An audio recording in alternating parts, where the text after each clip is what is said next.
बिस्मिल्लाहिर्रहमानिर्रहीम। अस्सलाम वालेकुम व्यूअर्स, आज की मुख्तसर सी वीडियो में हम आपको एक बड़ी ख़बर से आगाही देना चाहेंगे। आज की इस वीडियो में आपको एक बड़ी मुबारकबाद देना चाहेंगे। वो मुबारकबाद ये है कि अब गुरबत प्रोग्राम की फ़ोकल पर्सन शाज़िया अता मरी साहिबा को तैनात कर दिया गया है। आपको वाज़े तौर पे बताता चलूँ कि इस ओहदे पर पहले डॉक्टर सानिया निश्तर साहिबा काम कर रही थीं। आप हैरान होंगे गुरबत प्रोग्राम का नाम सुनकर। हाँ, आपको बताता चलूँ कि वाकई गुरबत प्रोग्राम अब इसका नाम चेंज हो चुका है। गुरबत प्रोग्राम से मुराद यही दोनों प्रोग्राम यानी एहसास प्रोग्राम और नया बेनज़ीर इनकम सपोर्ट प्रोग्राम ही है।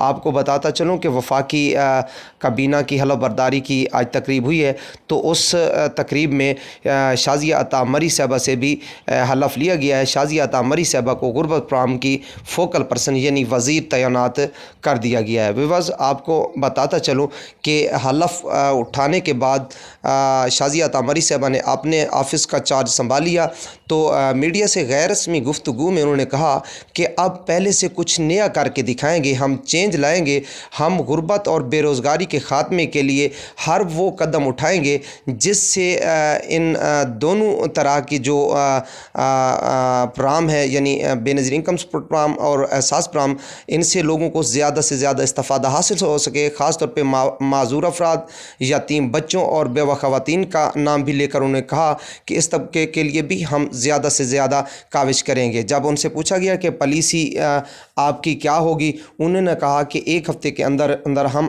पॉलिसी अपलोड कर देंगे। एहसास प्रोग्राम और बेनज़ीर इनकम सपोर्ट प्रोग्राम दोनों पे काम हो रहा है, तो मज़ीद प्रमोशन लाएंगे। एक साथ के बढ़ाने पर भी गौर किया जा रहा है और साथ ही साथ बच्चों के वज़ाइफ को बढ़ाने पर भी गौर किया जा रहा है। व्यूअर्स, आपको बताता चलूँ, बहुत सारे पूछने वाले बार बार पूछ रहे हैं कि बेनज़ीर इनकम सपोर्ट प्रोग्राम जो दोबारा से शुरू हो रहा है, इससे कौन कौन से लोग इस्तिफ़ादा हासिल कर पाएंगे। व्यूअर्स, आपको बताता चलूँ कि ये बात तो क्लियर है कि जो पहले एहसास प्रोग्राम और बेनज़ीर इनकम सपोर्ट प्रोग्राम से फ़ायदा उठा रहे हैं, जिन ख़वातीन को इमदाद मिल रही है, वो तो बिल्कुल ही घर बैठे रहें, उनको काविश करने की कोई ज़रूरत नहीं, उनको दोबारा इमदाद दुगनी नहीं मिलेगी। हाँ, वो ख़वातीन जो बार बार नाअहल हो रही हैं, उनके हवाले से शाज़िया अता मरी साहिबा ने भी मीडिया को बताया कि नाअहल होने वाली ख़वातीन पे अच्छे तरीके से नज़रसानी की जाएगी। जांच पड़ताल के बाद उनको अहल कर दिया जाएगा और उनके बच्चों को भी इन दोनों प्रोग्राम से इस्तिफ़ादा हासिल हो सकेगा। व्यूअर्स, अगर आप महसूस करते हैं कि मेरी वीडियो अच्छी है तो मेरे चैनल को सब्सक्राइब करें